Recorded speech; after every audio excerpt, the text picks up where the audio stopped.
Le chef des affaires humanitaires de l'ONU, Martin Griffiths, arrivé dans le pays il y a quelques jours, s'est rendu à Baidoa, dans l'une des zones les plus touchées, pour évaluer la situation de la sécheresse. Il affirme que ce qu'il a pu voir dans les camps de déplacés à l'extérieur de la ville envoie un avertissement fort à la communauté internationale. C'est un dernier avertissement pour nous tous. La situation et les tendances ressemblent à celles observées en 2010 à 2011, sauf que maintenant la crise est pire. L'échec sans précédent de 4 saisons de pluie, des décennies de conflits, des déplacements massifs de population et de graves problèmes économiques menacent de nombreuses personnes de se retrouver au bord de la famine. Le coordinateur des affaires humanitaires de l'ONU a également averti que de nombreux enfants somaliens souffraient de malnutrition sévère en raison de la sécheresse actuelle.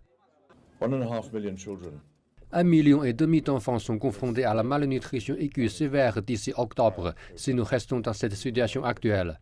Bien sûr, les organisations somaliennes de communautés humanitaires répondent aux appels que nous entendons aujourd'hui et à ce que nous observons depuis des mois.